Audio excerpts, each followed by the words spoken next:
Musique. Écoutez bien. Il y a un homme, quelque part, que la société considère comme cassé. C'est celui qui refuse les invitations à des fêtes, non par timidité, mais parce qu'il a mieux à faire. C'est celui qui ne publie pas chaque repas sur Instagram, qui n'a pas besoin d'attention constante, et qui ne perd pas la tête quand son téléphone n'a plus de batterie. Et vous savez quoi? La société le traite de bizarre. Mais voici ce qui va vous époustoufler. Cet homme ne se contente pas de vivre. Il s'épanouit d'une manière qui ferait perdre la raison à la personne moyenne, en quête d'attention et de validation. Pourquoi? Parce que pendant que tout le monde se noie dans le bruit, il a trouvé quelque chose que la plupart des gens passent leur vie entière à chercher. Le véritable pouvoir. Laissez-moi vous dépeindre ce qu'on nous a tous dit être la norme. Se réveiller et vérifier immédiatement ce que tout le monde fait, pense, ressent, remplir chaque moment de silence avec la voix des autres, des podcasts, pendant les trajets, un brouhaha de fond au travail, des textos et des appels constants. Ne jamais s'asseoir en silence parce que cela semble étrange ou inconfortable. Toujours avoir besoin de projets, toujours avoir besoin de compagnie, toujours avoir besoin de quelqu'un d'autre pour se sentir bien dans sa peau. Ça vous dit quelque chose? C'est là que ça devient intéressant et que la plupart d'entre nous commencent à se sentir mal à l'aise. Que se passe-t-il quand quelqu'un supprime tout ce bruit? Que se passe-t-il lorsqu'il se débarrasse du besoin constant de validation externe, du bavardage sans fin, de la recherche désespérée d'appartenance à des foules qui exigent la conformité? Il découvre quelque chose de terrifiant. Il découvre qui il est vraiment. Et pour la plupart d'entre nous, c'est plus effrayant que n'importe quel film d'horreur que nous verrons jamais. Nous avons été tellement occupés à être qui nous pensons devoir être, que nous avons oublié qui nous sommes vraiment, sous toute cette performance. Mais pas cet homme. L'homme qui aime être seul a fait un choix différent. Un choix que la société veut désespérément nous faire croire être le mauvais. Il a regardé le monde et s'est dit « c'est des conneries », pas avec colère, pas avec dépression, mais d'une manière claire et décisive qui a tranché à travers tout le bruit pour aboutir à une simple vérité. Nous avons vécu selon le scénario de quelqu'un d'autre, suivant des règles écrites par des publicitaires, influencés par des gens qui ne se soucient pas de nous, poursuivant des rêves qui ne sont même pas les nôtres. Nous sommes comme des acteurs qui ont oublié qu'ils jouaient, complètement perdus dans un rôle qui étouffe lentement notre vraie nature. Mais que se passe-t-il quand quelqu'un refuse de jouer ce jeu? Pourquoi pensez-vous que la société nous pousse si fort à une connexion constante? Pourquoi pensez-vous que chaque film, chaque chanson, chaque publicité nous dit qu'être seul, c'est être cassé? Pourquoi pensez-vous que « solitaire » est traité comme un gros mot? Parce qu'ils savent quelque chose que nous commençons à peine à comprendre. L'homme qui est bien dans sa peau ne peut pas être contrôlé. Il ne peut pas être manipulé. On ne peut pas lui vendre de l'insécurité emballée dans de jolis paquets. Il n'a pas besoin de leurs produits, de leur validation ou de leur permission pour être heureux. Il a atteint ce que la plupart des gens passent leur vie à chercher, la paix intérieure, et il ne l'a pas obtenue d'un gourou, d'un livre de développement personnel ou d'une retraite de bien-être. Il l'a obtenu par l'acte le plus radical possible dans notre monde hyperconnecté. Il s'est assis seul avec lui-même et a refusé de fuir. Voici ce qu'Arthur Schopenhauer a compris bien avant l'existence d'Instagram. Un homme ne peut être lui-même qu'aussi longtemps qu'il est seul. Pensez-y une seconde. Quand était la dernière fois que l'un d'entre nous a été vraiment seul? Pas seulement physiquement seul tout en étant multitâche dans la vie, mais réellement seul avec nos pensées. Sans distraction, sans tétine mentale, juste nous et la réalité brute et non filtrée de notre propre esprit. Vous avez peur? La plupart d'entre nous le sont. C'est pourquoi nous remplissons chaque instant de bruit. Nous sommes terrifiés par ce que nous pourrions découvrir dans le silence. Mais l'homme qui aime être seul, il n'a pas peur de ce silence. Il se l'approprie. Pendant que tout le monde se bat pour attirer l'attention dans une pièce bondée, criant pour être entendu par-dessus le chaos, il est assis dans son coin tranquille, à construire quelque chose d'extraordinaire. Il n'essaie pas de s'intégrer parce qu'il est trop occupé à se démarquer, non pas par une recherche désespérée d'attention, mais par la confiance tranquille de quelqu'un qui sait exactement qui il est. C'est là que les choses deviennent vraiment inconfortables pour le système dans lequel nous sommes tous piégés. Cet homme n'a pas besoin d'approbation externe. Il n'a pas besoin d'applaudissements. Il n'a pas besoin que les autres le comprennent, le valident, ou même reconnaissent son existence. Et cela le rend dangereux. Pas dangereux dans un sens nuisible. Dangereux de la manière qui menace tout ce que la société nous a appris à croire sur le bonheur et le succès. Le système nous a convaincus que le bonheur vient de sources externes, d'autres personnes, de possessions, de réussites que les autres peuvent voir et applaudir. Il a créé toute une économie basée sur notre insécurité, notre besoin d'appartenance, notre peur d'être seul. Mais que se passe-t-il quand quelqu'un se libère de ce système? Que se passe-t-il quand quelqu'un découvre que le vrai contentement ne vient pas de la foule, mais de l'intérieur? Il devient intouchable. Vous voulez savoir pourquoi le système le craint? Parce qu'il n'est pas un bon consommateur. Il n'achète pas des choses pour combler des vides émotionnels. Il n'a pas besoin de thérapie par le shopping, de symboles de statut ou d'expériences conçues pour impressionner les autres. Il ne fait pas défiler sans fin du contenu conçu pour le garder distrait et insatisfait. Il n'est pas accro aux décharges de dopamine qui maintiennent l'attention de la plupart des gens fragmentés et leur portefeuille vide. Il est économiquement dangereux parce qu'il est psychologiquement libre, alors que la plupart d'entre nous louons notre paix aux autres, empruntons notre estime de soi à l'approbation et à la reconnaissance, et louons notre bonheur à des relations qui pourraient disparaître demain. Cet homme possède sa propre paix. Marc Aurèle l'a compris il y a près de 2000 ans. Nulle part l'homme ne peut trouver de retraite plus tranquille ou plus sereine que dans sa propre âme. Pensez aux gens que nous connaissons tous et qui semblent toujours être au milieu de drames. Leur humeur dépend de qui les rappelle, qui les inclut dans ses projets, qui valide leurs décisions. Ils sont comme des balles de ping-pong émotionnelles, rebondissant entre des hauts et des bas, en fonction de la façon dont les autres les traitent. Maintenant, imaginez le contraire. Imaginez quelqu'un dont l'humeur, le sentiment d'estime de soi, l'état émotionnel tout entier est complètement indépendant des circonstances extérieures. Quelqu'un qui est sincèrement heureux, qu'il soit à une fête ou assis seul dans sa chambre. C'est terrifiant pour le système parce que cela révèle quelque chose qu'on nous a tous appris à éviter, que nous avons vécu comme des esclaves émotionnels, complètement dépendants des autres pour nos besoins psychologiques de base. Ce qu'il fait vraiment dans toute cette solitude. Voici ce que la société ne comprend pas à propos de l'homme qui aime être seul. Elle pense qu'il ne fait rien. Elle a complètement tort. Pendant que les autres sont occupés à consommer des drames, à consommer les opinions des autres, lui, il crée. Il lit des livres qui élargissent son esprit, au lieu de consommer sans réfléchir, des drames qui le rétrécissent. Il développe des compétences, au lieu de développer des addictions à la gratification instantanée. Il a des conversations profondes avec lui-même, au lieu de conversations superficielles avec des gens qui ne le connaissent pas vraiment. Mais voici la partie qui va vraiment vous perturber. Il ne fait rien de tout cela pour prouver quelque chose. Il n'essaie pas d'être différent, spécial ou supérieur. Il le fait parce que cela lui semble juste. Parce que quand quelqu'un élimine tout le bruit, toutes les attentes, tout le « il faut que », c'est ce qui émerge. C'est qui il est vraiment. Carl Jung a eu une idée révolutionnaire. La plupart d'entre nous passons notre vie à fuir les parties de nous-mêmes que nous ne voulons pas affronter. Il a développé le concept de l'ombre, représentant les aspects cachés, refoulés ou niés de notre personnalité que nous essayons de garder enfouis. Mais voici la profonde découverte de Jung.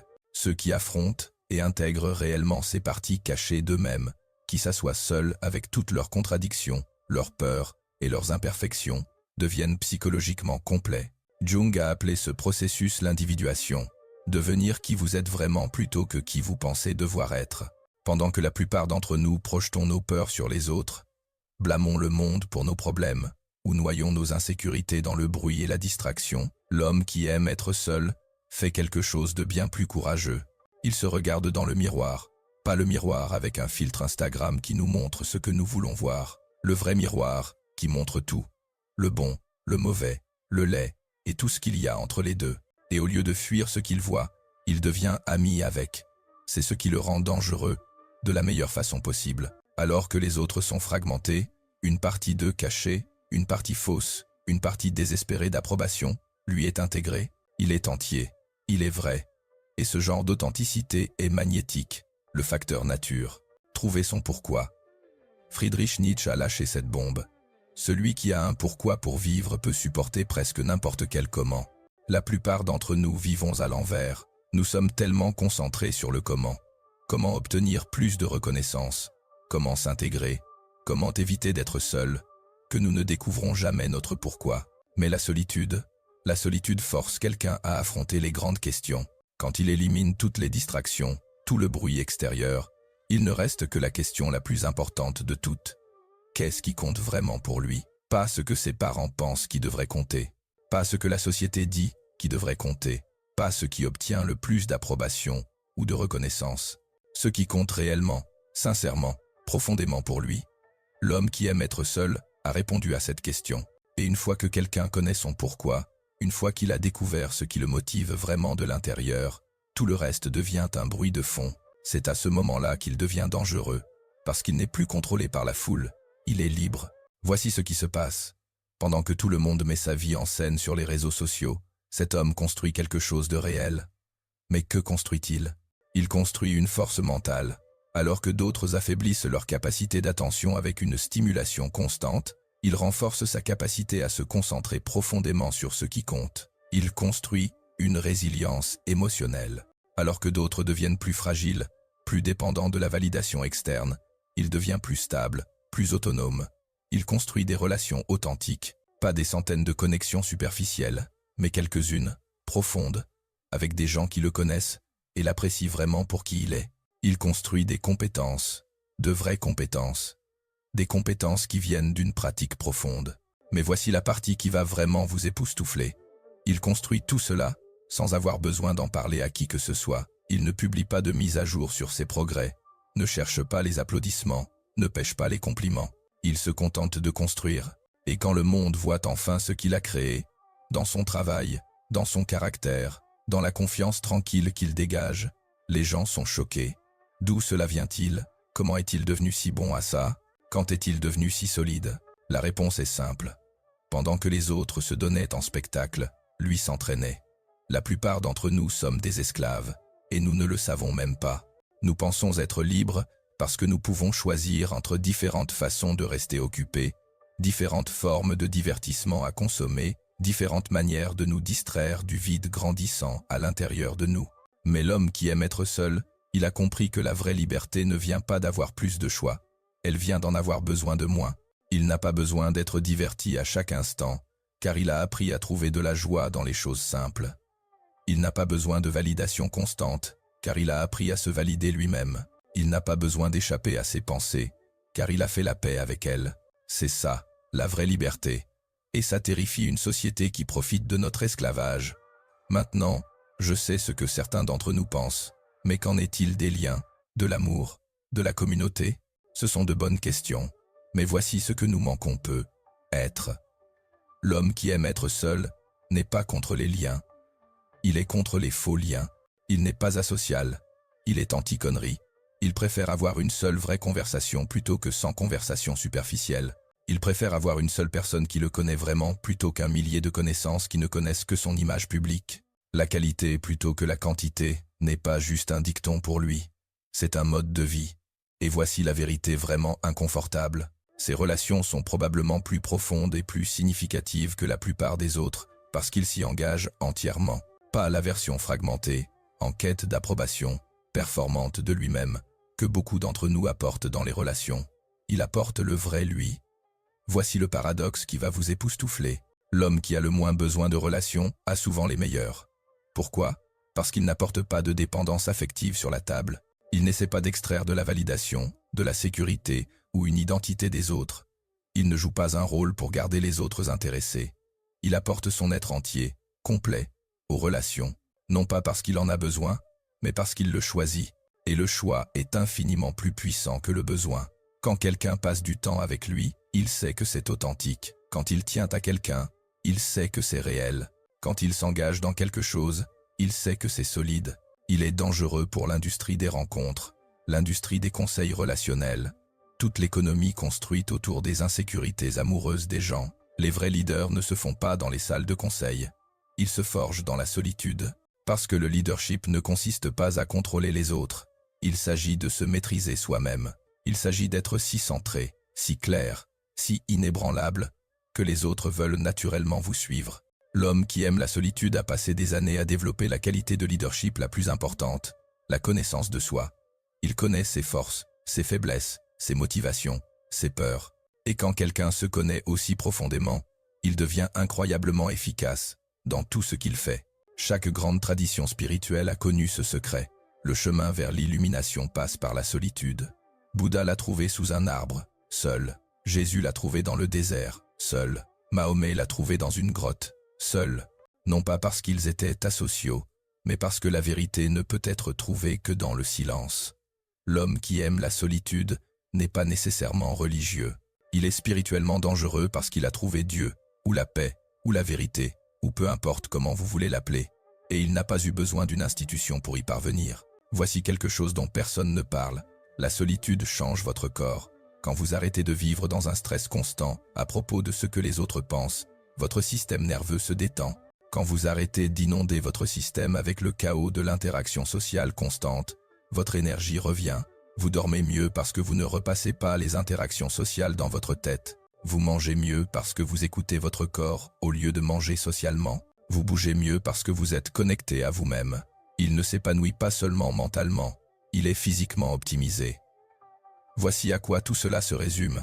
L'homme qui aime être seul a compris le plus grand secret de la psychologie humaine. Vous n'avez besoin de la permission de personne pour être heureux. Vous n'avez pas besoin de leur approbation pour vivre votre vie.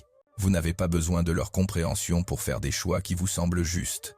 Vous n'avez pas besoin de leur validation pour connaître votre valeur. Et une fois que vous comprenez vraiment cela, tout change. Non pas parce que vos circonstances extérieures changent nécessairement, mais parce que votre relation avec ces circonstances se transforme complètement. Vous cessez d'être une victime de votre environnement et devenez l'architecte de votre expérience. L'homme qui aime être seul ne s'épanouit pas seulement, il est libre. Et une fois que vous goûtez à cette liberté, une fois que vous expérimentez cette paix, une fois que vous ressentez ce pouvoir, vous réalisez que tout ce qu'on vous a enseigné sur le bonheur, le succès et l'épanouissement était à l'envers. La réponse n'est pas là dehors, elle est ici, à l'intérieur. Et le voyage pour la trouver commence au moment où vous arrêtez de vous fuir et commencez à courir vers qui vous êtes censé être. Si cela vous a ouvert les yeux sur quelque chose que vous ressentiez, mais ne pouviez pas exprimer avec des mots, vous savez quoi faire. L'homme qui aime être seul ne survit pas seulement. Il nous montre à tous ce que signifie être vraiment vivant. Et c'est peu, être exactement ce dont le monde a besoin en ce moment.